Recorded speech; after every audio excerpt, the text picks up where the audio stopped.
We thought she was gone forever, a teenage girl vanished without a trace. But today my heart races with hope. I flipped through her old high school yearbook, and what I saw changed everything. A clue, a spark, a chance she might be alive. The fog rolled in from the Atlantic, cloaking Dawnville's cliffs and woods, but nothing could dim my excitement. I stood in Silviya's untouched bedroom, her posters, desk, and clothes frozen since that spring day after her graduation. We'd planned to pack her things, to finally let go, but now my hands tremble as I hold the yearbook. A note, a photo, a forgotten connection to her friend Sophie Bennett. It's a lead. My mind races. Could Silviya be out there waiting to be found? Linda and I have clung to hope for 20 years, and this discovery feels like a miracle. I'm driven to chase this clue, to bring our daughter home, to see her smile again. I turned from the window, my eyes scanning her untouched bedroom. Everything was exactly as she'd left it that spring day in 1999, a few weeks after her high school graduation. Posters clung to the walls. Her desk stayed organized with textbooks and notebooks, her closet full of clothes unworn for 2 decades. It's time, I whispered to myself, recalling the conversation I had with my wife Linda last night. We had finally agreed that after 20 years, we needed to accept that Silviya was never coming back. Today was the day we would sort through her belongings, donate what could be useful to children in need, and move the rest to the attic. I opened the window to let in fresh air, immediately disturbing years of settled dust. I sneezed and wiped my eyes, then moved to the closet and began taking out Silviya's clothes. Each item brought back memories: her favorite green sweater, the dress she wore to her junior prom, the faded jeans with patches she had sewn on herself. Worked methodically, placing items in different boxes, one for donation, one for storage, one for keepsakes. When I reached her school supplies, I hesitated. These represented my daughter's aspirations, her future that never came to be. She had been accepted to the University of Seaside, planning to study marine biology. As I sorted through textbooks and binders, I came across a book I didn't recognize, Silviya's high school yearbook. Surprisingly, I realized I had never looked through it before. In those painful days after her disappearance, neither Linda nor I could bear to see Silviya's smiling face captured in those pages, frozen in time with classmates who had gone on to live their lives. I sat on the edge of the bed and opened the yearbook. The weight of it in my hands felt significant, like I was holding a piece of my daughter's life that had remained unexplored. I flipped through the glossy pages until I found Silviya's senior portrait. Her smile, so bright and hopeful, sent a familiar jab of pain through my heart. 20 years, I whispered, running my finger over her face. I need to learn to keep you in my heart without this pain, sweetheart. My eyes drifted to the photo beside Silviya's, her best friend Sophie Bennett. Sophie's face brought back memories of sleepovers, dinner at our table, the girls laughing and whispering secrets. I realized I hadn't heard anything about Sophie in years. After Silviya disappeared, Sophie had visited regularly for a few months, but eventually those visits stopped. Curious, I flipped to the section with individual student profiles. Each senior had a page with a short biography and personal quotes. I found Silviya's page and read her words written when she had her whole life ahead of her. Thanks to Mom and Dad for always believing in me. To my teachers who pushed me to do better, and to my best friend, Sophie. Don't forget to return my book, The Hidden Garden, Illustrated Classic Edition. You old grandma, love you forever. I chuckled. The sound caught between sweetness and bitterness. The light-hearted jab at Sophie was so typical of their friendship. I turned the page to find Sophie's profile, reading about her dreams and aspirations. Her biography spoke about drive, following dreams, and standing up for yourself. My mind returned to the book Silviya had mentioned. The Hidden Garden had been her favorite since childhood. She had collected different editions of it. Had Sophie ever returned it? I couldn't recall seeing it among Silviya's things. Driven by curiosity, I began searching through the boxes of Silviya's books. The dust in the room made my eyes water and my nose run, so I decided to take the boxes to the living room where I could breathe more easily. In the living room, I methodically emptied the boxes, arranging books and magazines on the coffee table and floor. There were fantasy novels, science textbooks, nature magazines, but no illustrated edition of The Hidden Garden. I wondered if Sophie still had it after all these years. On a whim, I checked the back of the yearbook and found a section where students had written their contact information. Sophie had scribbled her phone number with a note, "Call me anytime, BFF." I reached for my phone and dialed the number, not expecting it to still be in service after 20 years. As anticipated, the automated message informed me the number was no longer in use. Just then, the front door opened, and Linda walked in, carrying grocery bags from the farmer's market. She stopped abruptly, taking in the scene of books and magazines scattered across our living room. "John, what is all this?" Her voice was sharp with surprise and something deeper, pain. "I was just going through Silviya's things like we planned," I explained, standing up. Linda's face hardened. "We agreed to sort and store her things, not spread them all over the house. I thought we were finally moving forward, not dwelling in the past again." "I'm not dwelling, Linda. I found her yearbook and was looking for something. What could possibly be so important?" Linda set her grocery bags on the kitchen counter, her movements stiff with anger. I showed her the yearbook, pointing to Silviya's note about the book. She mentioned a book that Sophie borrowed. I was curious if it was among her things. Linda sighed heavily. "A book, John? It doesn't matter anymore. Silviya's books are just gathering dust.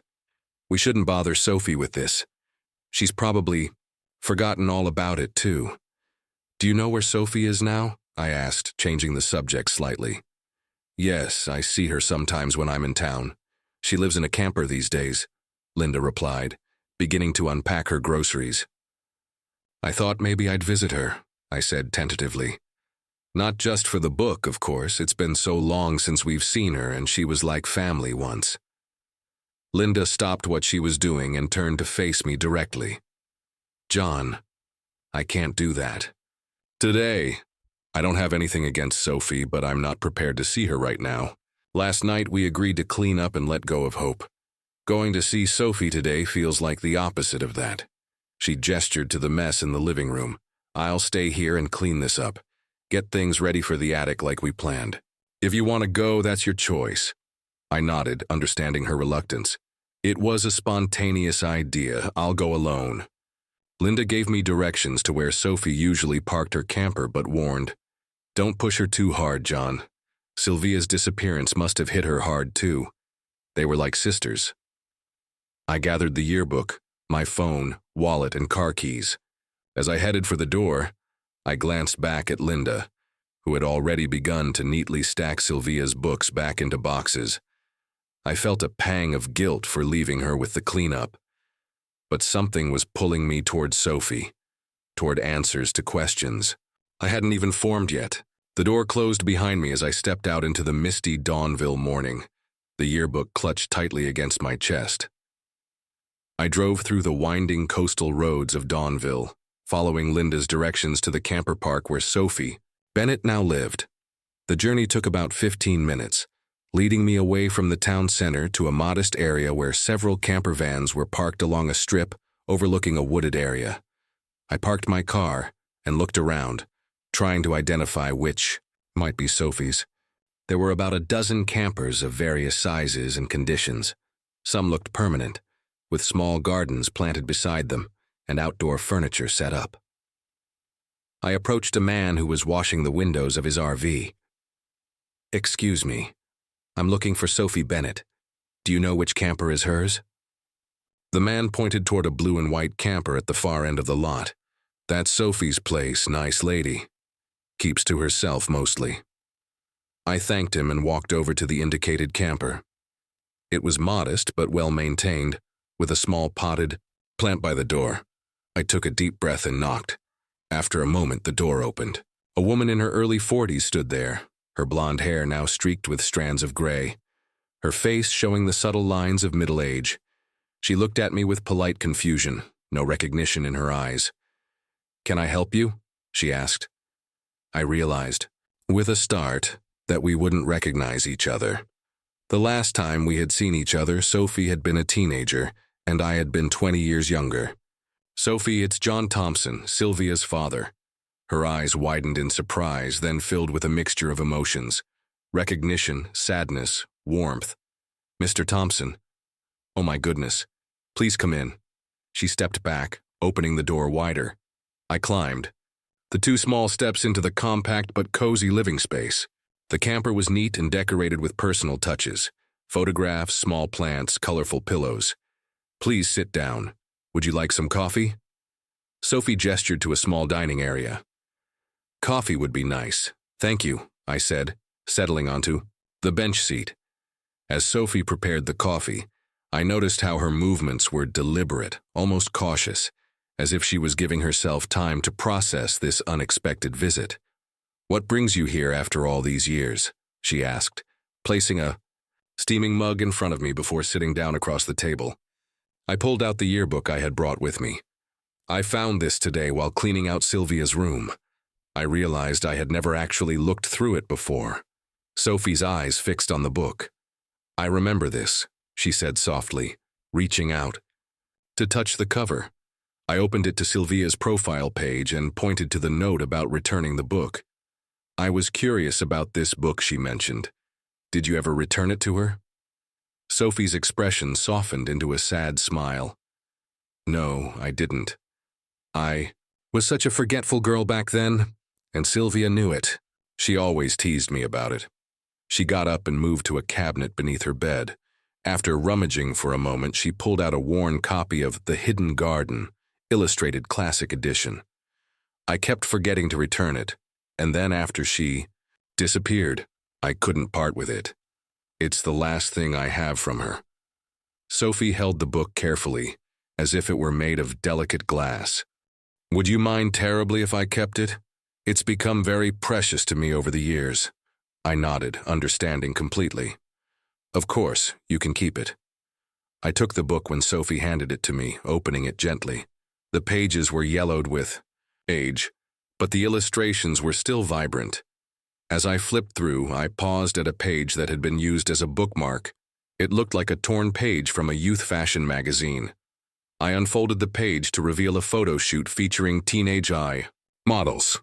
A young boy in stylish clothes caught my eye. Something about him seemed familiar. "Who's this?" I asked, pointing to the model. Sophie leaned forward to look. "That's Ethan Carter," she said. "He was in our class." I turned back to the yearbook and found Ethan's photo near Silviya's. I remember now. He was quite talented to be modeling at that age. He still models occasionally, from what I hear. "He has his own fashion line now," Sophie said. I looked up.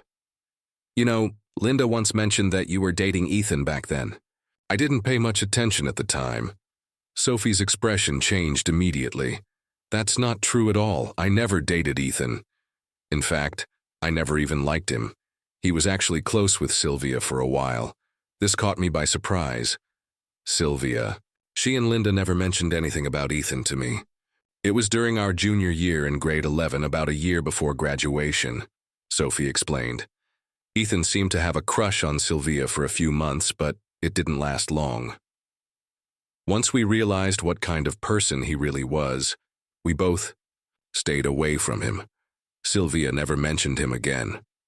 Sophie paused, seeming to recall something. "Actually, now that I think about it, I did see them talking a few times during senior year. They seemed close, which was strange because we had agreed he was bad news. Silviya even asked me some odd questions about him." "What kind of questions?" I asked. My interest piqued.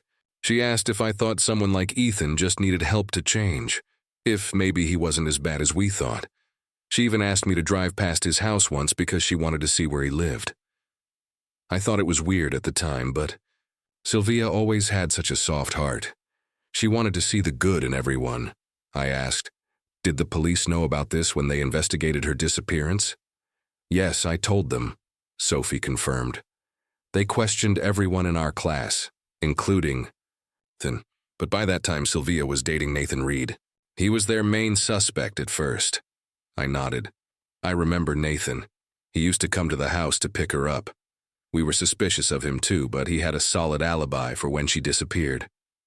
Do you know what happened to Nathan? I asked.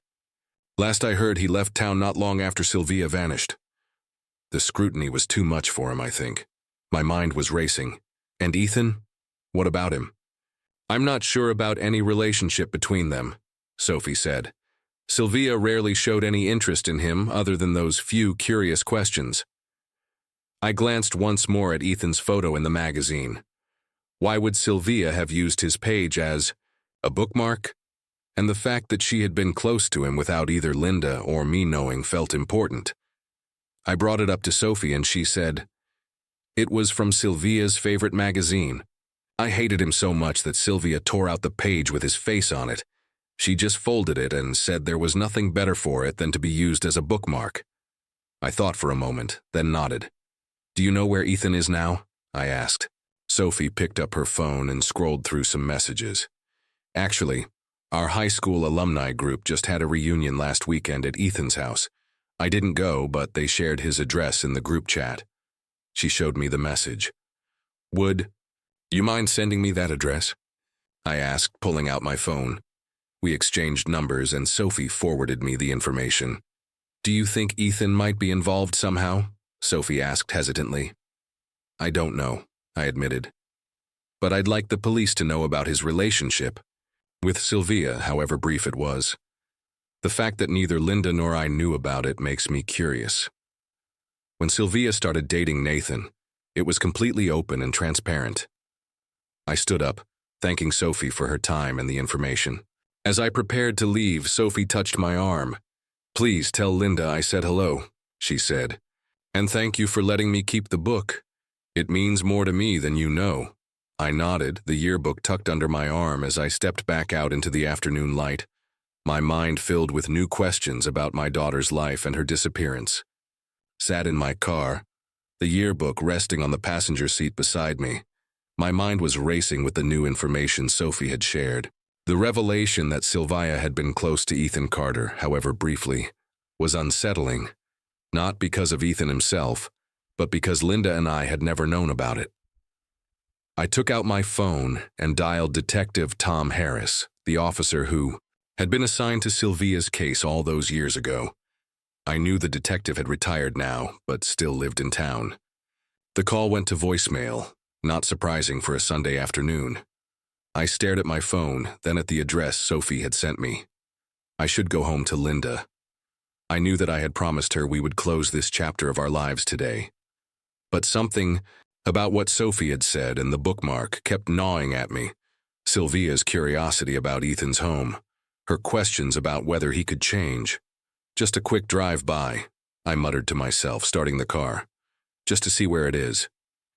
15 minutes later, I found myself in one of Dawnville's more affluent neighborhoods. Large houses with manicured lawns lined the quiet streets, a stark contrast to the modest home where Linda and I had raised Silviya. I located Ethan's address, a sprawling 2-story house with a circular driveway and professional landscaping. The property was significantly larger than the surrounding homes, speaking to Ethan's success since high school. I parked my car across the street at a distance, observing the house. The front gate was open, and as I watched, a man emerged from the front door, accompanied by a young woman. Even from this distance, I could recognize an older version of the boy from the yearbook. Ethan Carter, now in his early 40s, still handsome, with the confidence of someone accustomed to success. Ethan walked the woman to her car, kissed her cheek, and waved as she drove away. As he turned to go back inside, his gaze drifted across the street and landed on my car. I realized too late that my car windows didn't have tinting, making me clearly visible. Ethan's posture changed, becoming alert and suspicious. I decided there was no point in hiding now. I turned off the engine, got out of the car, and approached the gate. "Good afternoon," I called out, trying to sound casual. "Ethan Carter, isn't it?" Ethan didn't return the friendly greeting. "Who are you? And why are you watching my house?" he demanded, his tone instantly hostile. "Are you paparazzi? A reporter?" "I'm sorry. I didn't mean to intrude, I said, stopping at a respectful distance.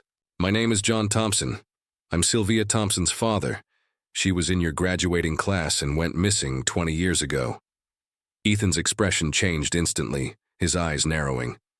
What do you want? I was taken aback by the coldness of Ethan's response. I heard there was a class reunion here last weekend. I'm just trying to gather some information about my daughter. I was told you might have been close to her at one point. Who told you that? Sophie? Ethan's voice was sharp. She didn't even come to the reunion. I tried to keep my tone calm. I'm not looking for trouble, just some answers. It's been 20 years and we still don't know what happened to Silviya. Why are you asking me? Ethan replied defensively. I was never even Silviya's boyfriend. I barely knew her and was never attracted to her. I told the police that back then, and I don't appreciate being questioned about it again. I was confused by the intensity of Ethan's reaction. I never suggested you were her boyfriend.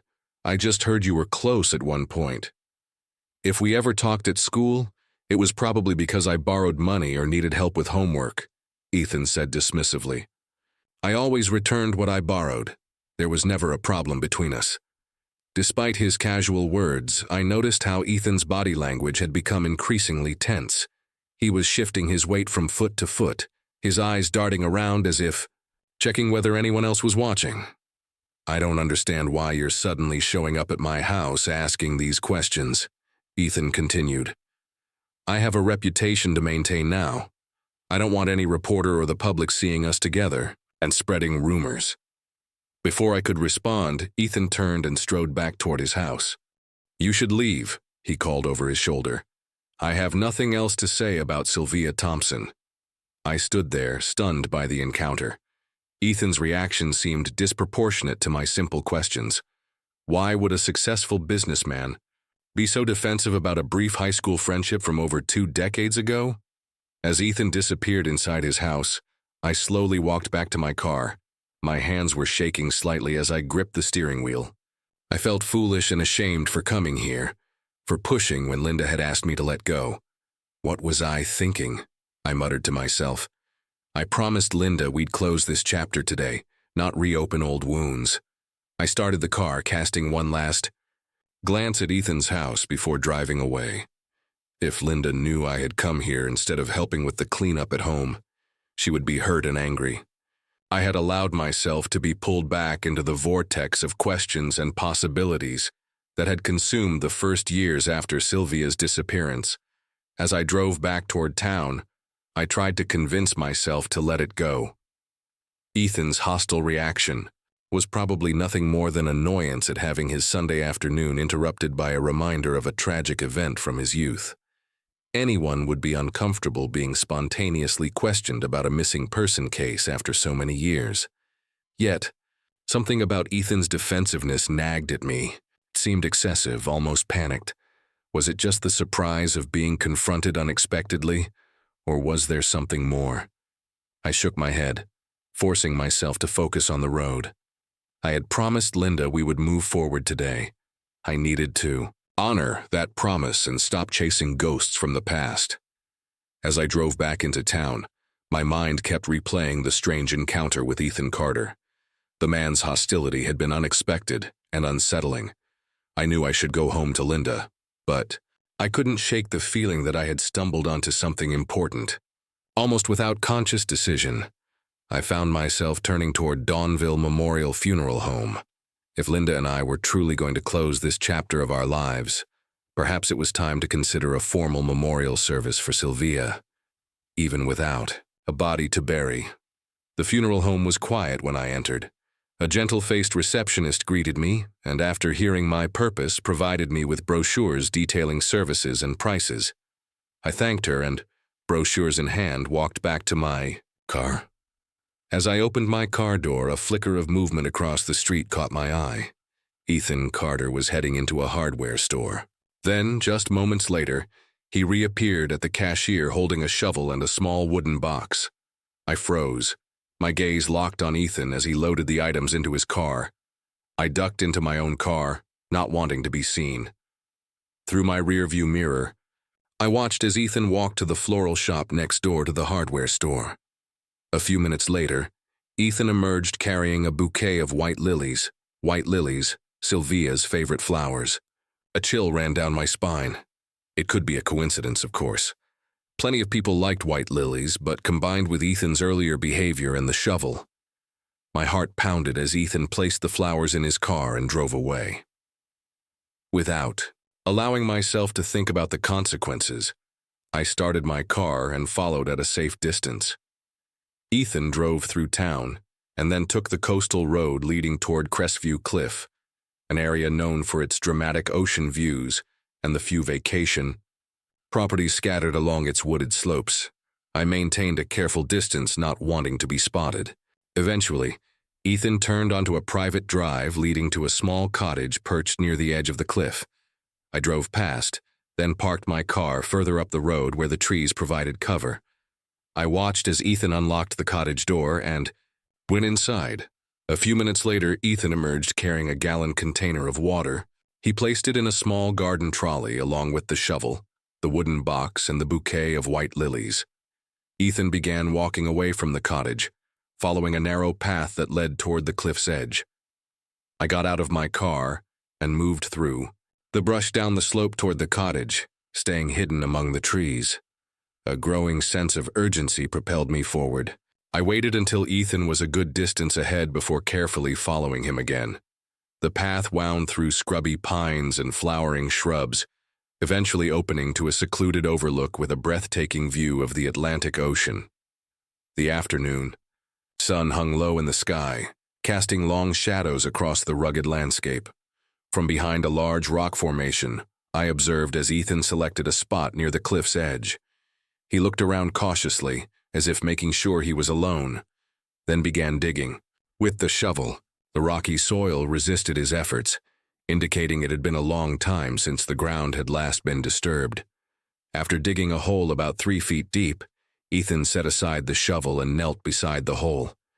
He opened the wooden box and stared at its contents for a long moment. From my hiding spot, I couldn't see what was inside, but Ethan's expression was thoughtful, almost reverent. His lips moved silently, as if reading or perhaps reliving memories. He shuffled through the papers in his hands, reading each one carefully, taking his time. Finally, Ethan closed the box, but before he could secure the lid, a sudden gust of wind swept across the cliff. Papers from inside the box were scattered in all directions. Ethan cursed and quickly closed the box before more contents could escape, then scrambled to collect the pieces of paper that had blown around the area. Once he had gathered the loose papers, Ethan placed the wooden box into the hole.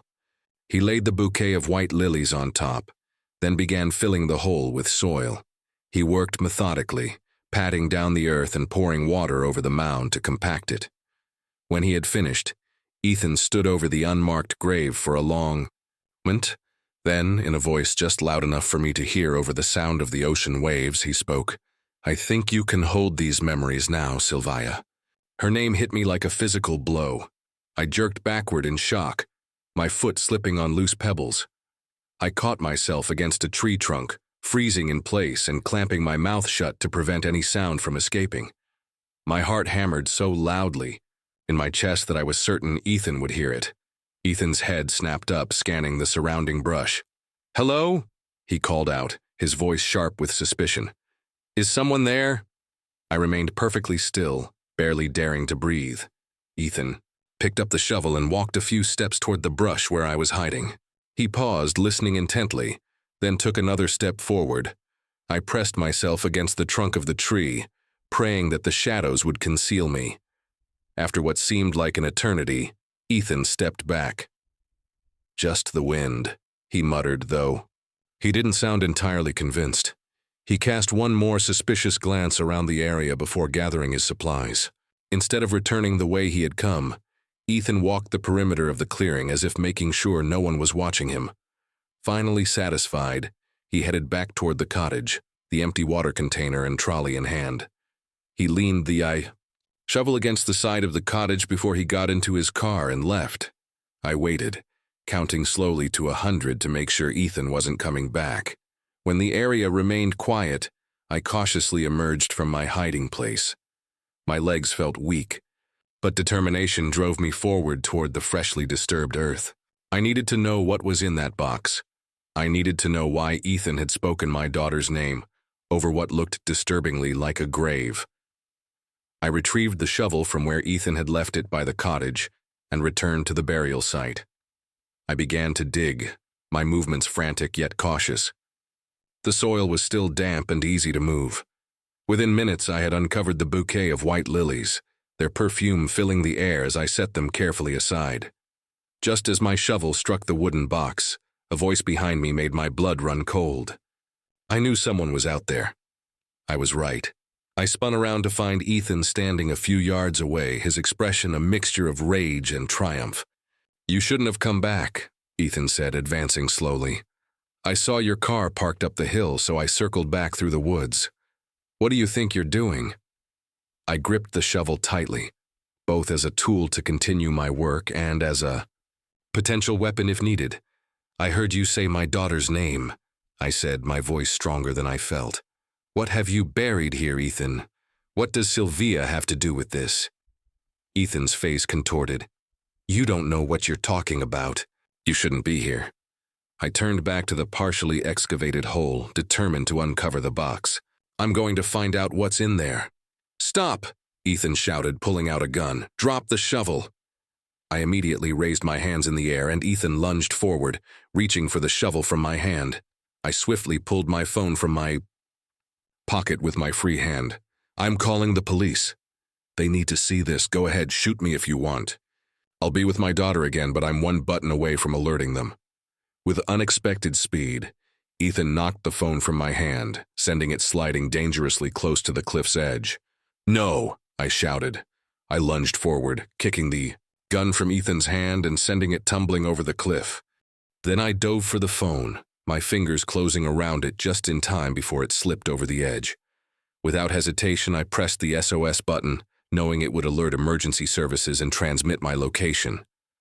"Stop this, Ethan," I pleaded, backing away from the increasingly unstable man.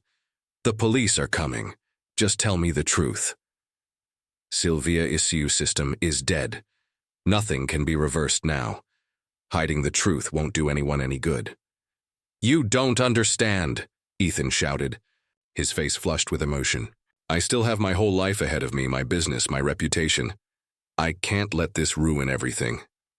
"Did you kill my daughter?" I asked directly, my voice breaking. "If you loved her, why would you hurt her? She was my only child."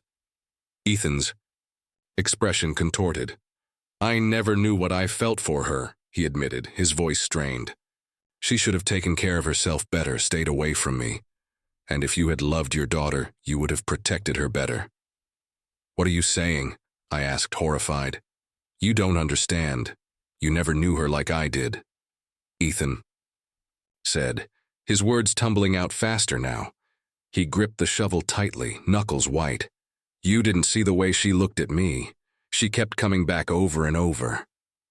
"Then why didn't you say anything when she went missing?" I demanded. "Why bury all this out here like a grave?" "She betrayed me in the end," Ethan spat, his eyes wild with an emotion I couldn't name. With a sudden movement, Ethan lunged forward, again this time knocking me off balance with the shovel and seizing me by the throat. I, older and less physically strong, couldn't break free from Ethan's grip. I gasped for air as the younger man's fingers tightened around my neck. Just as spots began to dance in front of my eyes, the distant wail of police sirens cut through the air. Ethan's grip loosened slightly as he looked toward the sound in panic. Multiple police cars raced up the private drive, their sirens piercing the coastal quiet. I gasped for air as Ethan's grip on my throat loosened in surprise. Within moments, officers surrounded us, weapons drawn. "Let him go and step back with your hands where we can see them," an officer commanded. Ethan released me and slowly raised his hands, and the shovel dropped to the ground. Two officers immediately moved in, securing Ethan's wrists with handcuffs while reciting his rights. I slumped to the ground, coughing and massaging my throat. "Are you all right, sir?" A female officer helped me to my feet. "Yes," I managed, my voice raspy. Thank you. As the officers led Ethan to a police car, I pointed toward the freshly disturbed earth. There, he just buried something there. He mentioned my daughter's name, Silviya Thompson. She disappeared 20 years ago. The officer's expression became serious. Thompson. I remember that case. Let me get Detective Lopez over here. While a few officers moved to secure the scene, Detective Lopez approached me and handed me back my phone. Mr. Thompson, I'm Detective Lopez. Can you tell me what happened here? I explained everything. Finding the yearbook, visiting Sophie, my strange encounter with Ethan at his home, and how I had followed him to this cliff. I know I shouldn't have followed him, I admitted, but when I saw him buy a shovel and white lilies, Silviya's favorite flowers, something just didn't feel right. Detective Lopez nodded. You said he buried something here? I pointed to the fresh mound of earth. He buried a wooden box in the flowers. Before that, the wind blew some papers out of the box and he gathered them up. And he said something about Silviya holding these memories now. The detective motioned to a forensic team that had arrived. Let's see what we've got. As the forensic team carefully excavated the site, I watched with growing apprehension. The first item they uncovered was the bouquet of white lilies, still fresh and pristine. Beneath it lay the wooden box. The lead forensic technician opened the box carefully, revealing its contents to Detective Lopez. Inside was a stack of papers, handwritten notes, photos, and what appeared to be printed text messages, all slightly yellowed with age. There was also a small handmade wool doll that looked like the kind children make in craft classes. Ethan just buried this, I explained. But he said Silviya could have it now, which means he's been keeping these things at his home all this time. Detective Lopez put on gloves and began examining the contents of the box. The first items were printouts of text messages between Ethan and Silviya, dating back to their high school days. As the detective read through them, her expression grew increasingly troubled. Mr. Thompson, these messages suggest that Ethan and Silviya had a secret relationship during high school, she said gently. It appears it was complicated. I moved closer to see. The messages revealed a relationship neither Linda nor I had known about. According to the texts, Ethan and Silviya had gone out with a group of friends once, with Ethan specifically asking Silviya not to bring Sophie. At one point, during that outing, Ethan had kissed Silviya without her consent. The messages showed Silviya's initial upset followed by a gradual shift. She seemed drawn to Ethan despite her misgivings, convinced that he just needed someone to love him and believe in him. Silviya repeatedly told Ethan she believed he could change and become a better person, but Ethan's responses were manipulative, using her affection without ever committing to her. This went on for nearly a year, Detective Lopez noted, flipping through more messages. Then Silviya tried to end things. The later messages showed Silviya's growing frustration with the toxic relationship. When she finally broke things off and started dating Nathan Reed openly, Ethan's messages became increasingly desperate, then angry. Among the photos in the box were several that made me turn away in horror. Explicit pictures of Silviya taken, while she appeared to be restrained. The background showed a rustic interior that matched the cottage Ethan had just come from, as well as various locations in the surrounding woods. Detective Lopez quickly covered these photos but turned them over to examine the backs. Each one had handwriting. Ethan's, I presumed, scrawled across the back. One photo had the same sentence repeated dozens of times, filling the entire back. You must still love me. You must still love me. You must still love me. Another bore the inscription, Had a great time at the cliffs with you. Yours, Ethan.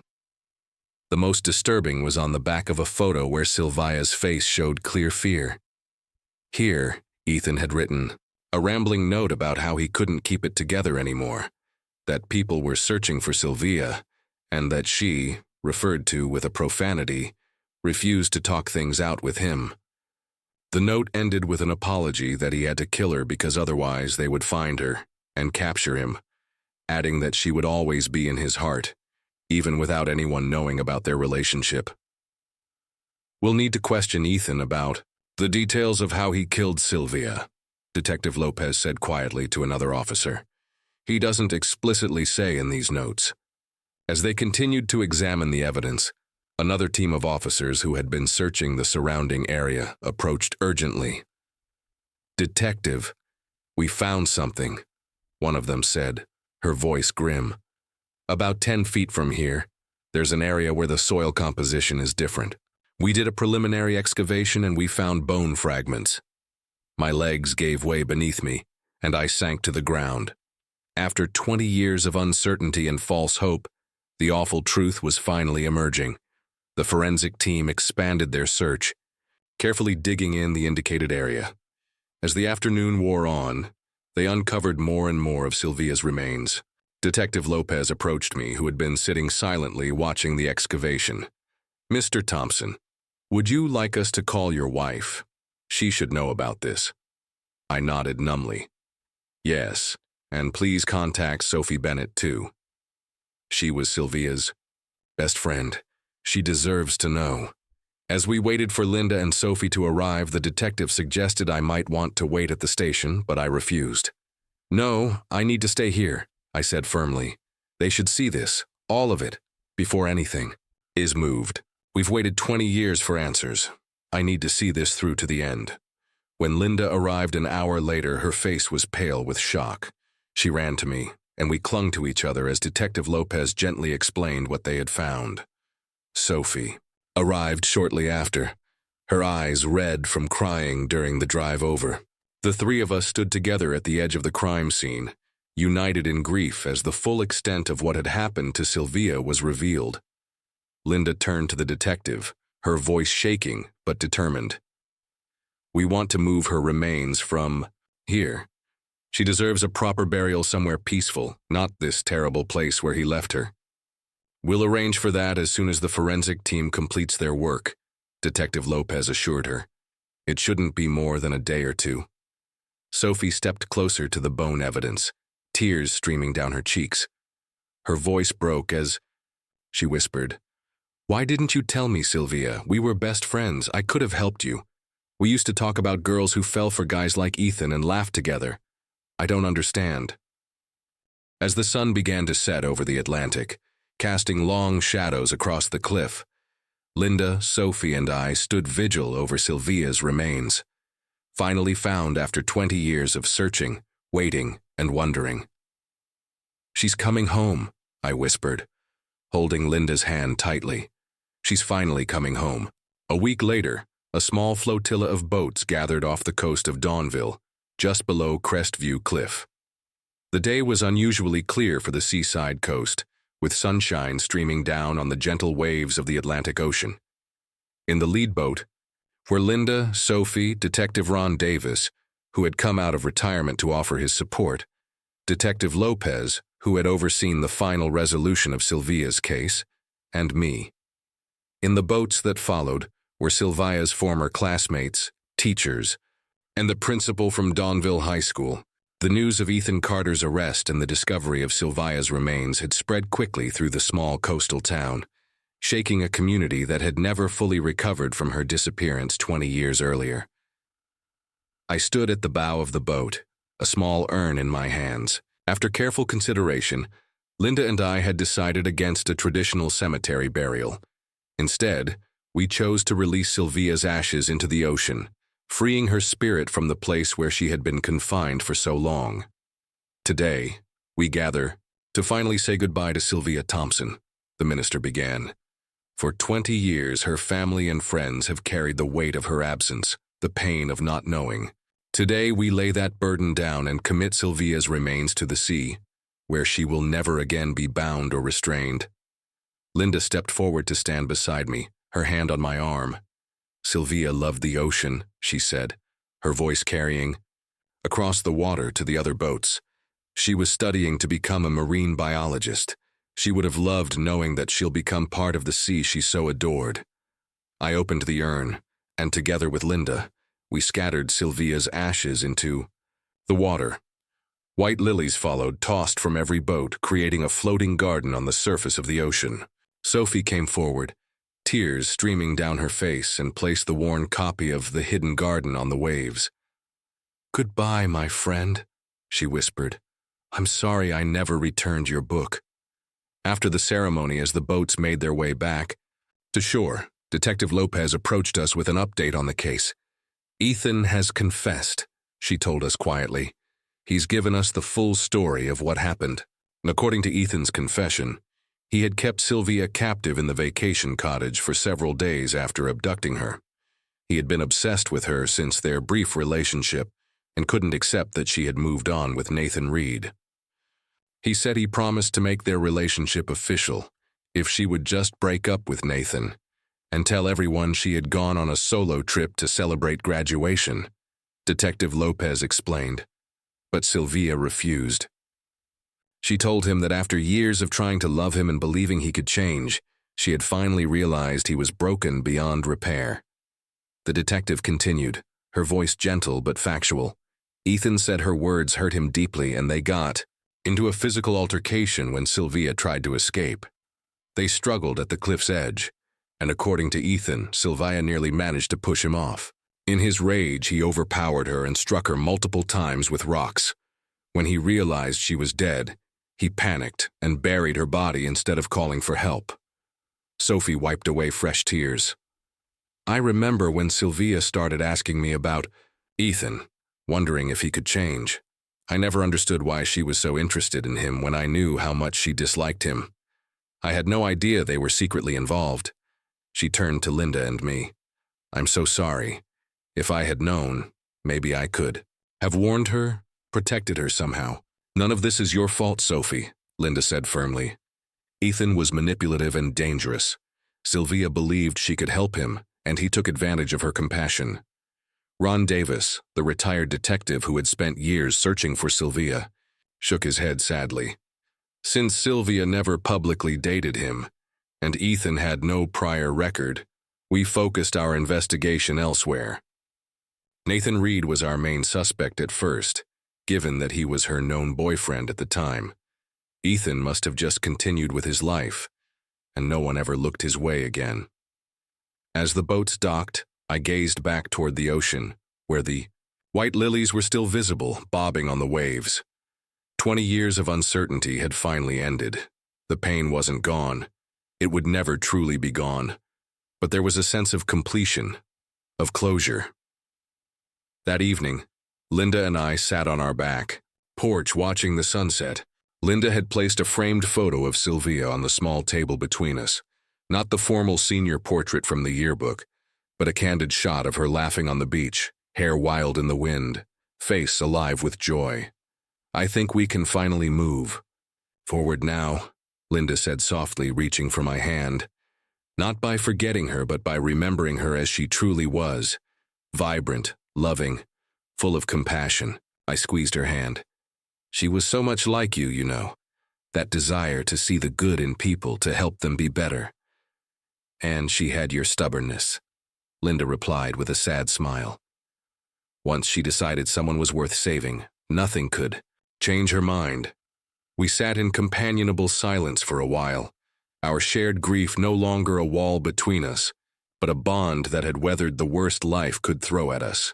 "I keep thinking about how young she was," I finally said. "How innocent, despite everything, she believed in the power of love to transform people." "It's not a bad thing to believe in," Linda responded. "The world needs more people willing to see the potential for good in others." Silviya's mistake wasn't in believing people could change. It was in thinking she alone could make it happen. I nodded, understanding the truth in her words. "I just wish she had told us about Ethan. Maybe we could have helped her see the danger." "We'll never know," Linda said gently. "But I think wherever she is now, she knows how much we loved her. And she knows we never stopped looking for her." As darkness fell over Dawnville, stars began to appear in the clear night sky. I thought about the journey that had begun a week ago when I found that yearbook. How a simple note about a borrowed book had led to answers we had sought for 20 years. The mystery of Silviya's disappearance was solved, but the deeper mystery of how to live with loss remained. Stars appeared over Dawnville. A week ago, a yearbook note led to answers after 20 years. Silviya's mystery was solved, but living with loss remained. Yet for the first time I felt peace. Silviya was found, part of the sea she loved, free. Linda and I would live, remember, and heal. Hey there! If you enjoyed this story, please consider subscribing for more heartfelt content, giving it a like to show your support, and leaving a comment to share your thoughts. It means the world to me.